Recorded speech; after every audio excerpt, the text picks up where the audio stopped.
Clark has landed herself a new, very high-profile position, and I've been wondering when this was going to happen. I knew at some point, somewhere, with some miscellaneous media outlet, Caitlin Clark would get a gig, and now we know where that gig's going to be, when that gig's going to be, and who that gig's going to be. Caitlin Clark just secured a position that nobody predicted. It wasn't with ESPN, and it wasn't with Turner. It was with NBC Sports, fronting their flagship basketball coverage.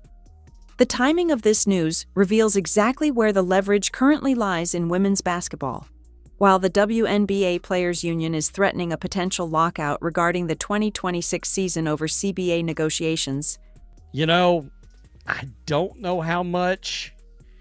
There's no CBA right now.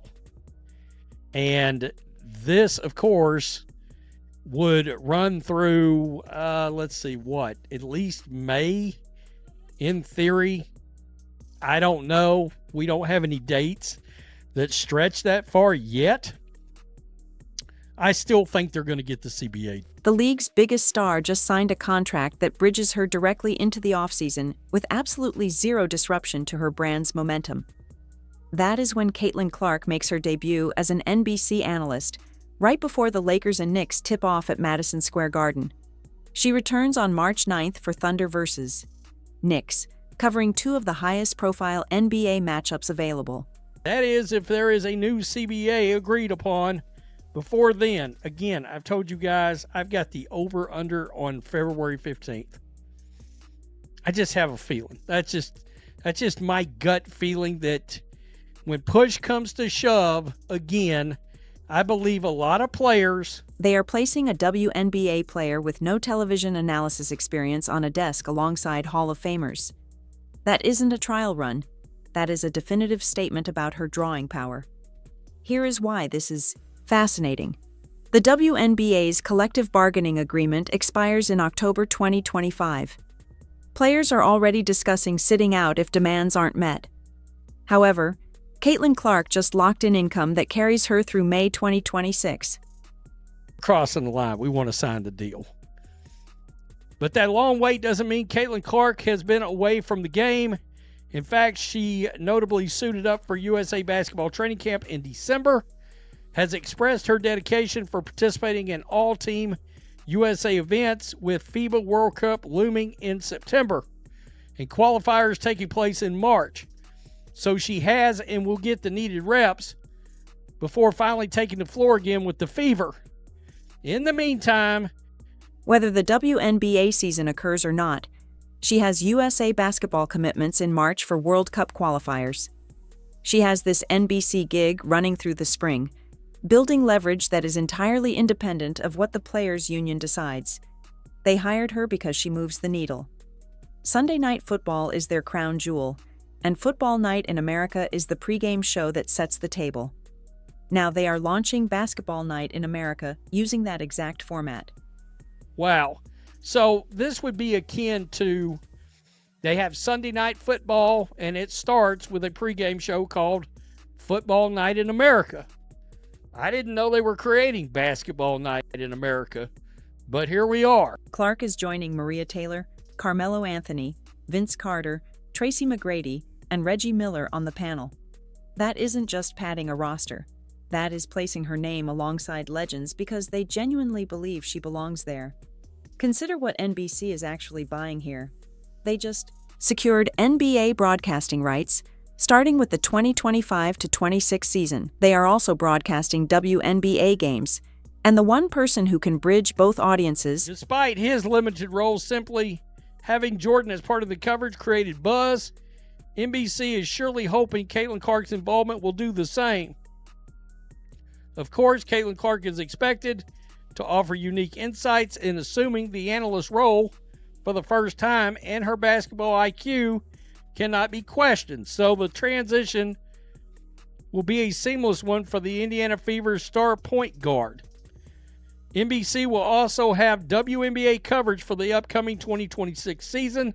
So Caitlin Clark will surely appear. Who can bring casual fans to women's basketball and women's basketball fans to NBA coverage, just became their employee. This isn't just about her basketball IQ, which is obviously elite. This is about her unique ability to make people care. So Caitlin Clark will surely appear frequently. Sam Flood, NBC's executive producer, called her one of the most captivating players and dynamic scorers in basketball. Not women's basketball, but basketball, period. That phrasing matters because it signals how NBC plans to position her. She isn't being presented as a novelty or a diversity hire. She is being presented as someone who understands the game at the highest level and can communicate that to viewers. But here's where it gets complicated. Clark's injury ended her 2025 season in July. The press release, and it basically does say the same thing. However, Caitlin Clark is going to join the studio team of Maria Taylor. She also hosts Football Night in America with Chris Sims and Mike Florio, Rodney Harrison, Tony Dungy, and Jason Garrett. Carmelo Anthony, Vince Carter, and Tracy McGrady for pre-game commentary. The 2026 WNBA season is supposed to start in May. That is a 10-month gap, assuming there even is a 2026 season. During that gap, she stays visible, relevant, and paid through endorsements, USA Basketball, and now this NBC deal. Meanwhile, other WNBA players watch their off-season income opportunities remain limited. Players want higher salaries, better travel conditions, expanded rosters, and a bigger cut of revenue. Owners will point to attendance figures and TV ratings, arguing that most growth is concentrated around a handful of stars.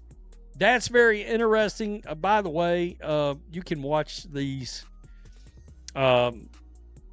online at Peacock, on the Peacock app, which is NBC's official app out there, and I've got it because, well, there's some decent stuff on Peacock. There's movies, there's a couple of old series I watch on there, and WWE Saturday Night Main Event is on there. Caitlin Clark is Exhibit A in that argument.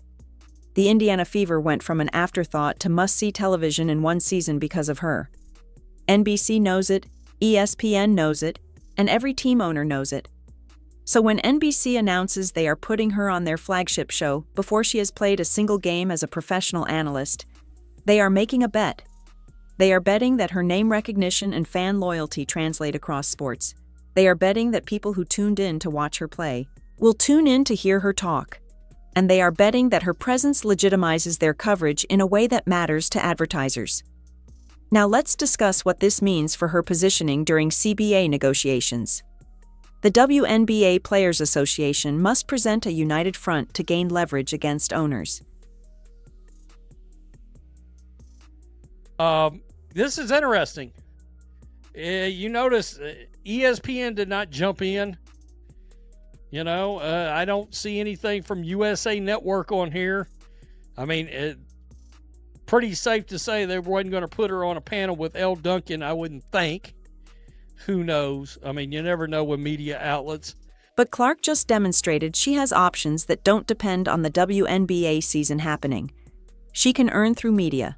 She can earn through USA Basketball. She can earn through endorsements. If the Players Union decides to hold out for a better deal, she isn't facing the financial pressure most players would face. That doesn't mean she will cross a picket line or undermine the union, but it does mean her incentives differ. She has already secured generational wealth through Nike. She has mainstream visibility that transcends the WNBA. Now she has a media career launching while she is still in her early 20s. The question becomes, how hard is she willing to fight for CBA improvements that benefit the middle and bottom of rosters when she operates in a completely different economic reality? Here is what NBC is truly doing with this hire. They are creating content insurance. If the WNBA season gets delayed or canceled due to negotiations, they still have Caitlin Clark on their programming talking about the NBA. If the season happens on schedule, they have the league's biggest star embedded in their broadcast infrastructure. giving them an advantage when negotiating with her for WNBA coverage. And if she turns out to be a natural on camera, which seems likely given her comfort in high-pressure situations, they have developed a media personality who can carry programming for the next 20 years. The comparison to Michael Jordan is interesting. When NBC brought Jordan into coverage, it was symbolic. He didn't do deep analysis. He was there to create buzz. But Clark is being positioned differently. She has scheduled appearances for specific games. She is joining an established panel expected to provide real insight, and she is doing this while active, giving her a perspective retired players can't match. Think about the pressure that puts on her. She will be analyzing NBA players at the top of their profession while still building her own career. If she says something insightful, it reinforces the idea that women's players understand the game at an elite level. If she says something generic, it feeds stereotypes about women's sports analysis. There is no neutral outcome. Every appearance will be scrutinized. And briefly, before we continue, if you enjoy this breakdown, make sure to like, comment, and subscribe to Black and White Sports for more. Now, let's address the elephant in the room. ESPN didn't make this hire. USA Network didn't. Turner didn't. NBC did. That is significant because ESPN has been the primary broadcaster of WNBA games for years. They have invested heavily in coverage and established analysts. Yet, when the opportunity came to bring Caitlin Clark into their programming, either they didn't make a competitive offer, or she chose NBC anyway. That tells you something about her strategy. ESPN is the establishment. They are where you go to be taken seriously as an analyst. But NBC is the insurgent in basketball broadcasting. They just won NBA rights after being out of the game for years. They are building their identity from scratch. Being part of that build, being there at the launch of Basketball Night in America, gives Clark ownership over the brand in a way joining ESPN wouldn't. Plus, there is the Peacock factor. NBC's streaming platform is where they put premium content. If Basketball Night in America becomes a flagship property on Peacock and Clark is part of it from day one, she positions herself at the center of how younger audiences consume sports. That is forward thinking in a way ESPN's traditional model isn't. But here is the risk. If the WNBA season gets delayed due to CBA negotiations, and Clark is on TV every week talking NBA, some fans will see that as a betrayal. They will argue she should use her platform to advocate for players, not build her brand on the backs of male athletes. That criticism might not be fair, but it is coming. The reality is more complicated. Clark talking basketball on NBC keeps the sport in the conversation. It keeps her name in front of casual fans. When the WNBA season eventually starts, she brings those viewers back with her. That is the optimistic view. The pessimistic view is that she becomes known as an NBA analyst who used to play in the WNBA, and the women's game loses its star to media before she hits her prime. NBC is betting on the optimistic view. They bet her WNBA and media careers can coexist and reinforce each other. They bet fans will watch her analyze NBA games and then watch her play WNBA games, creating a virtuous cycle. They are betting her knowledge translates across leagues, making her valuable regardless of the game. The February 1st debut is crucial. Lakers versus Knicks at Madison Square Garden is as high profile as it gets. LeBron James, Anthony Davis, potentially Jalen Brunson. The basketball world will watch to see how Caitlin Clark handles that spotlight. If she delivers insights that make people think differently about what they are watching, this becomes a massive win. But if she is nervous, generic, or clearly out of her depth sitting next to Melo, Vince Carter, and T-Mac, it will feed a narrative that she isn't ready for this level of exposure. That narrative would be unfair because nobody is truly ready for their first time on national TV analyzing a sport they don't play professionally. But fair or not, that is the standard she will be held to. Here is what makes this fascinating from a business perspective. The WNBA is in an identity crisis. Is it a niche product for a dedicated base, or a growth property competing for casual attention alongside the NBA and NFL?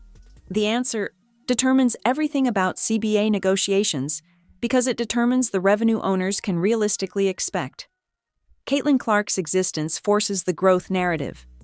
Her rookie season brought unprecedented attention. Attendance doubled in some markets. Ratings hit records. Merchandise exploded. Now she is taking that star power into the offseason through media. That is exactly what the league needs to be seen as a major property rather than a summer curiosity. But it creates tension because that concentration of power makes other players feel undervalued. If Clark is the reason NBC invests in coverage and the reason ratings are up, shouldn't she be compensated differently? If you say yes, you undermine the collective bargaining structure protecting players who aren't superstars. The NBA dealt with this when Michael Jordan's earning potential exceeded the salary cap. They created exceptions and loopholes. The WNBA must figure out its own version, because Clark's market value is already operating in a different universe than the pay structure can accommodate. So when you watch her debut on February 1st, you aren't just watching a player try analysis. You are watching the future of women's basketball economics play out in real time. You are watching a test case for whether stars can build media careers while playing. You are watching NBC bet that the Caitlin Clark phenomenon is sustainable. The question is whether she can deliver. Can she sit at that desk with legends and provide insights that justify her presence? Can she handle the pressure of representing women's basketball every time she speaks? Can she balance being an active player with being an analyst without alienating fans? My guess? She will be fine.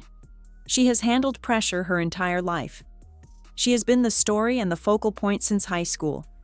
She has dealt with defenders, critics, and media scrutiny. Sitting at a desk talking basketball is easy compared to what she has survived. If NBC is smart, they will let her be herself. Let her talk about the game the way she sees it. Let her bring the perspective of someone playing at an elite level right now. Don't make her sound like everyone else. That is what makes this hire potentially brilliant. Caitlin Clark doesn't think about basketball the way Carmelo Anthony does.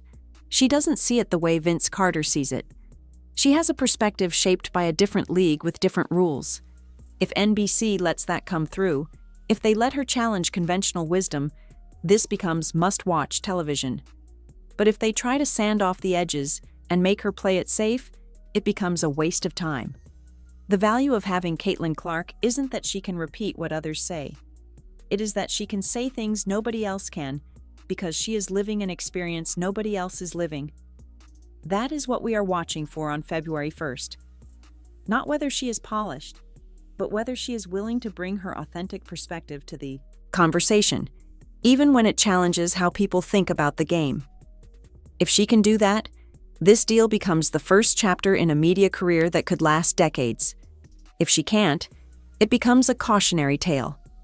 Either way, it will be fascinating to watch. The biggest star in women's basketball analyzing men's basketball on a new platform during a CBA negotiation that could determine her league's future. There is no script for this. Nobody has done it at this level, and that is why it matters.